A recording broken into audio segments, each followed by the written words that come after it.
Bismillahirrahmanirrahim. Assalamualaikum warahmatullahi wabarakatuh. Alhamdulillahi rabbil alamin. Wassalatu wassalamu ala asyrafil anbiya'i wal mursalin nabiyyina Muhammadin wa ala alihi wa sahbihi ajma'in. Asyhadu an la ilaha illallah wahdahu la syarika lah wa asyhadu anna Muhammadan abduhu wa rasuluh. Allahumma la ilma lana illa ma 'allamtana innaka antal alimul hakim. Allahumma faqihna fi dinina wa 'allimna ma yanfa'una warzuqna al-ikhlasa fil qawli wal 'amal waj'al ma naqumu bihi khalisan liwajhikal karim wazidna ilman ya arhamar rahimin. Baik, kita lanjutkan penjelasan dari kitab Al-Adhkar wal Adab karya Syekh Abdul Muhsin bin Muhammad Al-Qasim hafizahullahu ta'ala, di mana pada pertemuan terakhir kita sudah selesai pada bab al-libasu wal hay'ah. Tsumma qala hafizahullahu ta'ala adabul akli wasyurb, adab-adab makan dan minum. 6. Dalam bab ini beliau akan menyebutkan 3 subbab: adabul akal, adabus syurb, kemudian al-faraghu minal akli wasyurb. Qala hafizahullahu ta'ala adabul akal, adab-adab seputar makan. Kita sudah sebutkan di pembahasan sebelumnya di zikir-zikir seputar makan bahwasanya al-akl wasyurb ya itu diitlaqkan pada keduanya kalimat at-ta'am. Ketika dikatakan at-ta'am maka mencakup di dalamnya apa? Al-akl wasyurb, makan dan minum. Ya, sebagaimana sudah berlalu dalam pembahasan at-ta'am. Qala rahimahullah adabul akal. Cuma di sini beliau sendirikan, beliau pisahkan pembahasannya, yakni karena kalau kita berbicara mengenai zikir makan dan minum itu sama saja. Makanya di pembahasan di Qismul Adhkar kemarin beliau gabungkan menjadi ta'am, babut ta'am, yakni zikir yang dibaca ketika makan. Iya. 6. Adapun berkenaan dengan adab, maka makan dan minum memiliki beberapa adab yang tersendiri. Karena itulah dalam Qismul Adab ini beliau memisahkan antara adabul akal dan adabus syurb.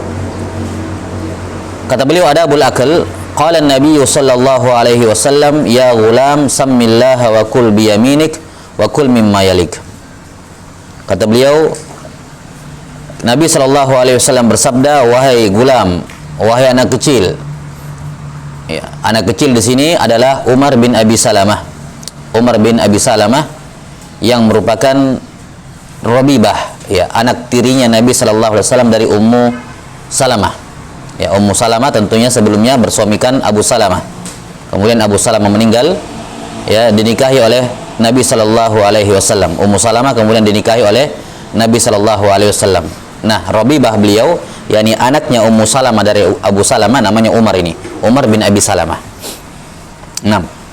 Ketika makan, yakni di rumah Ummu Salamah, ketika beliau Nabi sallallahu alaihi wasallam berada di rumah Ummu Salamah, lantas ya di situ ada anaknya yaitu Umar ini. Ya.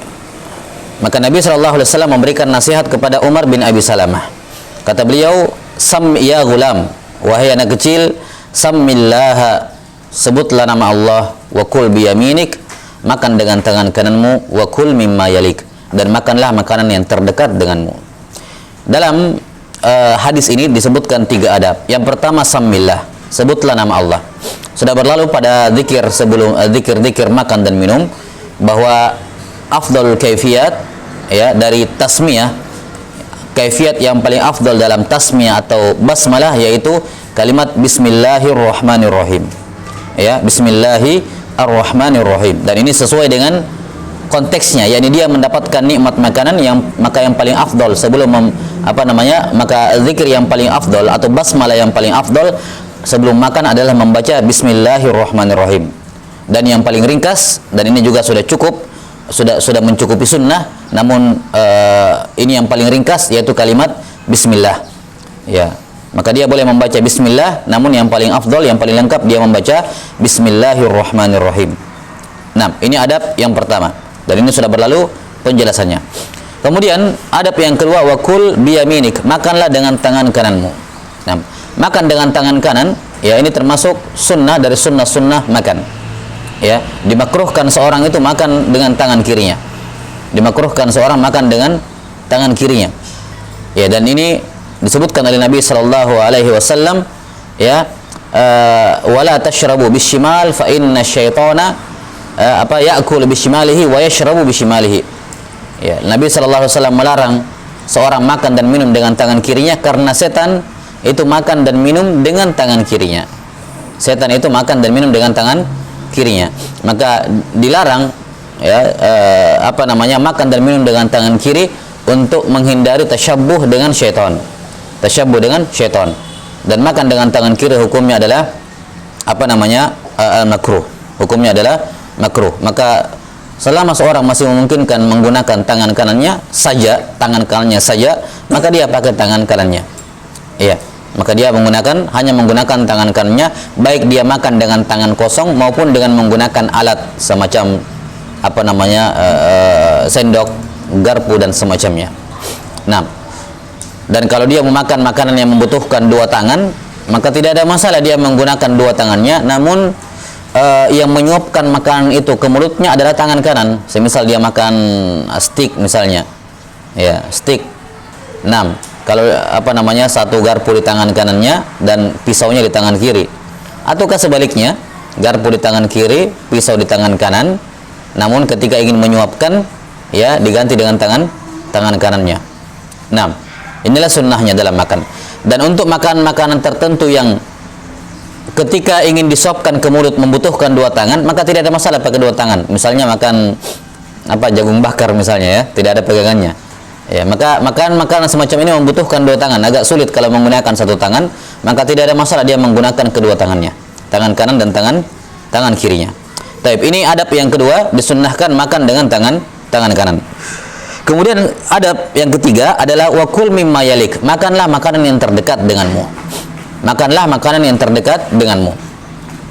Para ulama menjelaskan bahwa yang dimaksud dengan memakan makanan yang terdekat di sini, ya,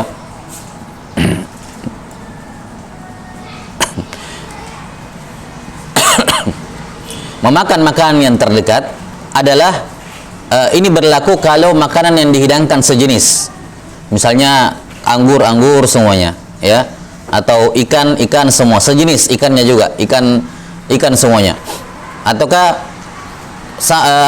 sejenis hidangannya, satu digoreng, satu dimasak, tapi sama-sama ikan seluruhnya, atau sama-sama jenis ikannya, maksud saya sama-sama ikan tongkol semuanya, ya. Atau kalau dia berupa buah-buahan semuanya, misalnya mangga semua dan semacamnya. Intinya sunnah ini berlaku makan dari makanan yang terdekat kalau satu jenis makanan. Adapun kalau makanan yang dihidangkan berbeda jenis, maka sunnah ini tidak berlaku. Ya, maksud saya kalau yang dia inginkan berada di seberang sana, ya tidak ada masalah dia nyeberang ke sana, mengambil makanan yang terjauh. Kalau memang itu yang diinginkan. Jelas sampai sini, ya? Ya, yakni makanan yang terdekat dengan dirinya, bukan itu yang dia inginkan. Ya, ngapain dia mengambil yang terdekat? Jelas sampai sini. Maka yang dimaksud mengambil makanan yang terdekat ini berlaku kata para ulama kalau makanan yang dihidangkan makanan yang dihidangkan itu sejenis. Ya.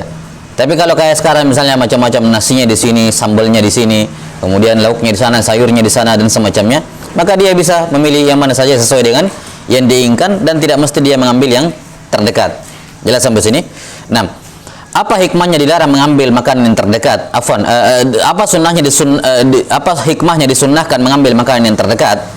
Padahal kalau makanan itu sejenis semuanya, saya kira jelas alasannya. Itu tidak sopan, kan begitu? Artinya di pinggir sana kanan sebelah kanan sebelah kirinya makannya sama. Ngapain dia pergi ke bagiannya orang? Di depannya atau ke sampingnya atau ke kanannya, kan begitu? Di depan dia juga sama makanannya. Jelas sampai sini, ya? Iya, kecuali kayak tadi, sama-sama ikan tongkol, tapi satunya digoreng, satunya direbus misalnya. Dia pilih yang rebus, tapi agak ke sana. Ya tidak ada masalah. Ini termasuk berbeda. Termasuk apa? Berbeda. Jelas sampai sini?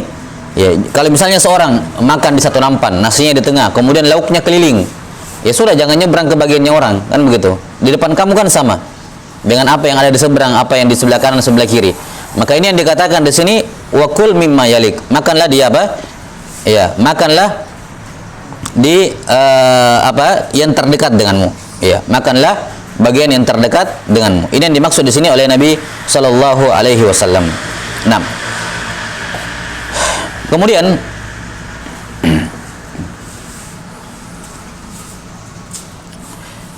beberapa masail yang berkenaan dengan hadis ini, dan ini seingat saya sudah kita sebutkan juga di pembahasan azkar. Nah, cuman di sini sebagai tambahan yang mungkin belum kita sebutkan, ya, bahwa para ulama berbeda pendapat, ya. Para ulama berbeda pendapat mengenai apakah boleh. Kita sudah sebutkan tadi bahwa basmalah yang paling singkat yang tahsul bihi sunnah, yang ketika seorang melakukannya sudah mengamalkan sunnah adalah bismillah. Jelas ya? Ya.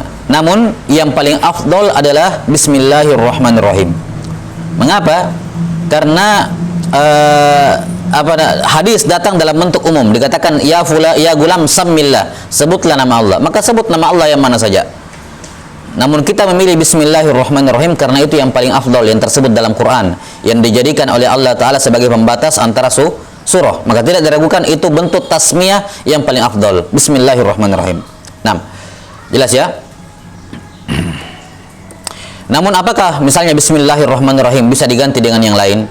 Intinya nama Allah, misalnya ya ini yang semakna dengan konteksnya. Ini kan dia sekarang mendapatkan makanan, mendapatkan minuman. Dia misalnya diganti bismillahirrahmanirrazzaq misalnya, atau bismillahirrazzaq al-karim, atau bismillahilkarimurrazzaq, atau bismillahi al-barrurrahim dan semacamnya. Intinya adalah nama-nama Allah Ta'ala yang menunjukkan apa? Yang menunjukkan kesyukuran ataupun anugerah. Iya. Jelas sampai sini ada dua pendapat di kalangan para ulama, dan yang dipilih oleh Imam Nawawi rahimahullahu taala dan juga Ibnu Taimiyah rahimahullahu taala, bahwa yang paling afdol dengan membaca bismillahirrahmanirrahim ini. Ya. Nah, bismillahirrahmanirrahim atau yang semacamnya. Nama-nama Allah Ta'ala yang lain, ya, diperbolehkan. Sementara Al-Hafidz Ibnu Hajar rahimahullahu ta'ala mengatakan yang paling afdal cukup dengan membaca basmalah, ya, dengan membaca apa? Bismillah. Jelas? 6. Jadi ini semua hanya berbicara mengenai yang mana yang paling afdal. Wa illa semua sepakat boleh bismillah, boleh bismillahirrahmanirrahim, ya, atau boleh juga dengan nama Allah yang lain, bismillahi al-barrurrahim misalnya.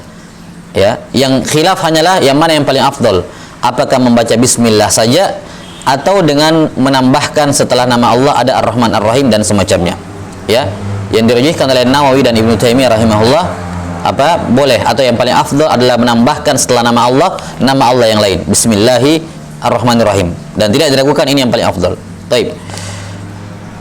Kemudian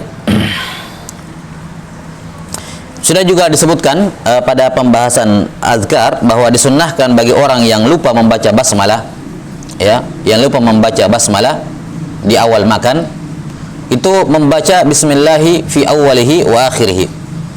Ya. Kapan batas waktunya? Sebelum dia selesai makan. Yani pokoknya dia masih belum selesai makan, sudah berada di penghujung makan dan dia baru ingat, maka dia baca bismillahi fi awwalihi wa akhirih. Jadi batas waktunya adalah sampai dia selesai makan. Selama dia belum selesai makan, dia masih boleh membaca bismillahi fi awwalihi wa akhirih. Taib. Wallahu taala alam bissawab.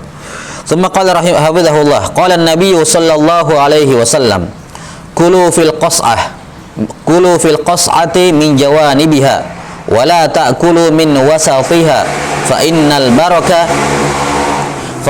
barakata tanzilu fi wasatiha.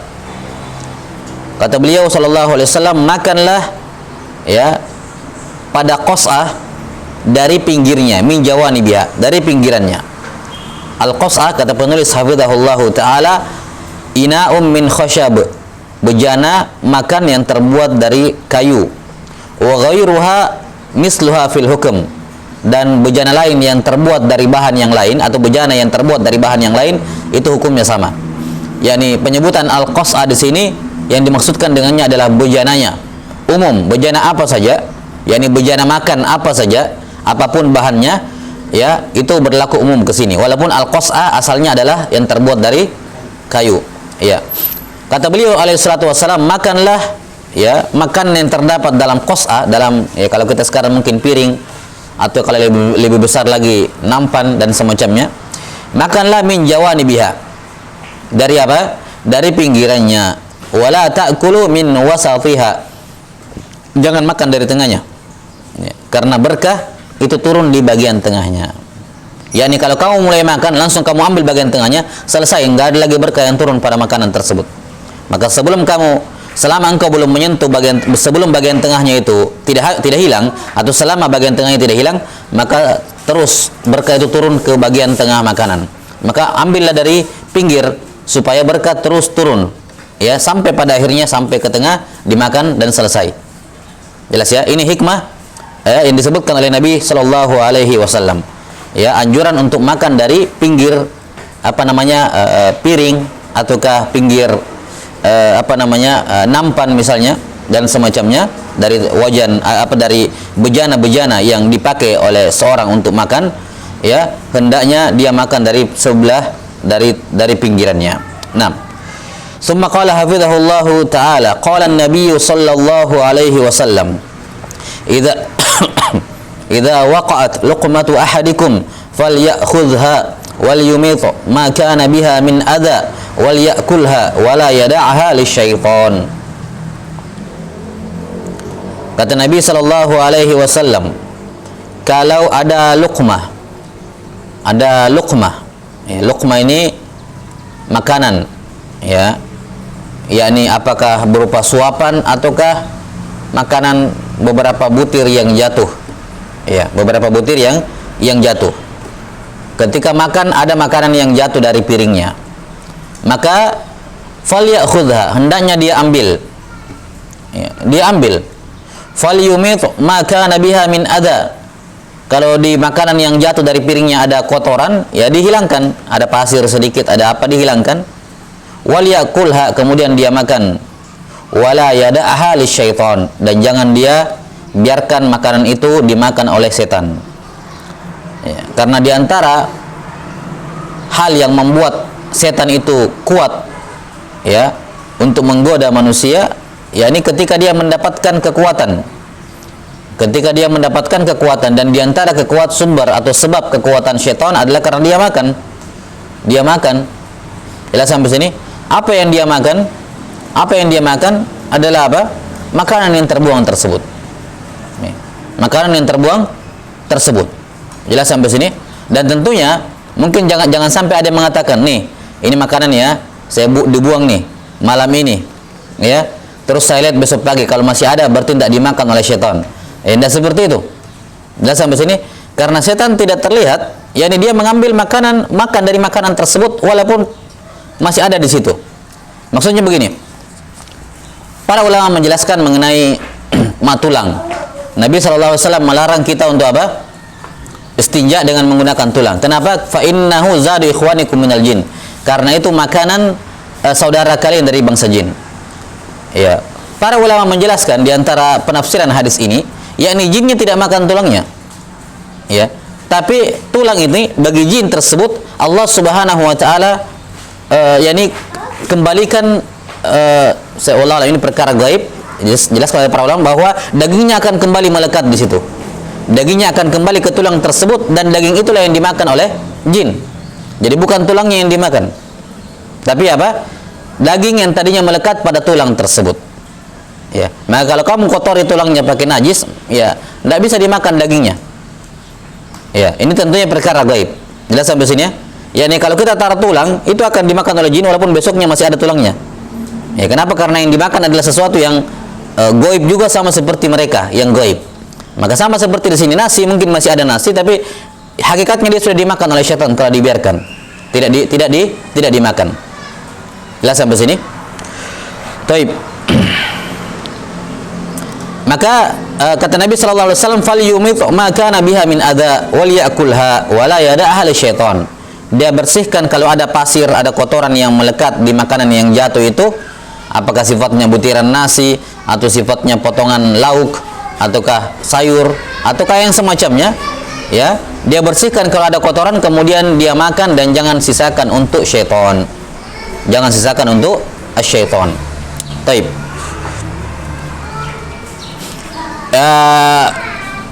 Imam Tirmidzi rahimahullah dalam Syama'il Muhammadiyah menyebutkan dalam hadis tentang masalah ini, dan juga hadis bahwa Nabi sallallahu alaihi wasallam tidak pernah makan di atas sukrujah. Sukrujah itu meja tempat dihidangkannya makanan. Iya. 6. Maka para sahabat bertanya, kalau begitu Nabi sallallahu alaihi wasallam makan apa alasnya?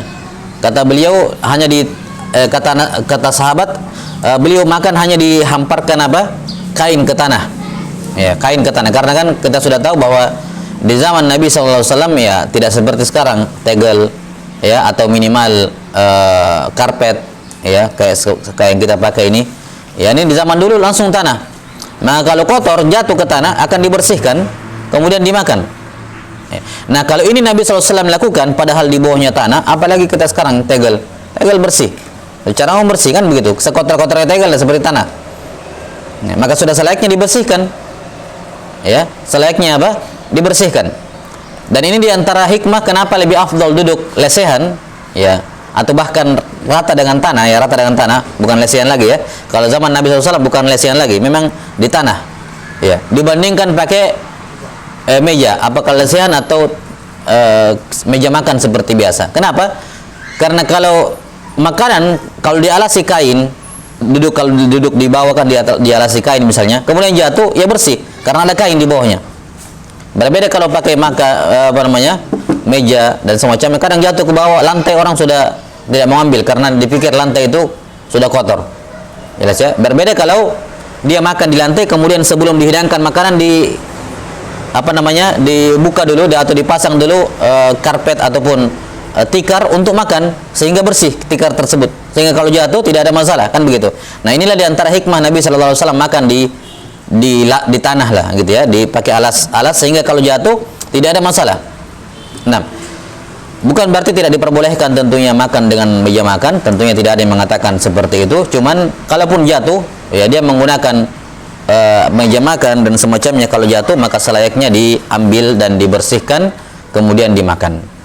Nah, dan untuk makanan-makanan yang sama sekali nggak bisa dimakan, ya ini juga bukan berarti takalluf ya, sudah kenyang dipaksain makan yang daripada sisa gitu.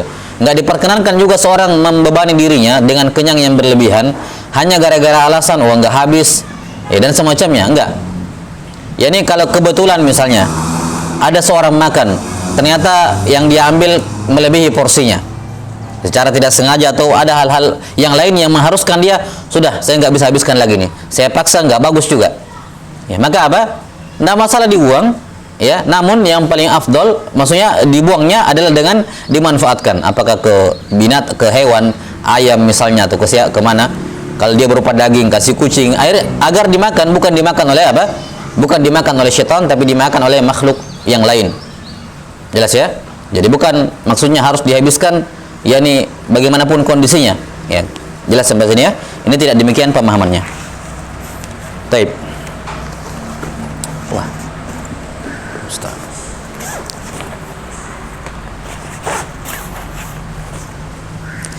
Watches. Dapat. Cukup.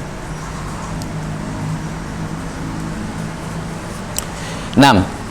Summa qala hafidhahullahu ta'ala ma'aba Rasulullah sallallahu alaihi wasallam ta'aman qad in ishtahahu akalahu wa in karihahu tarakah.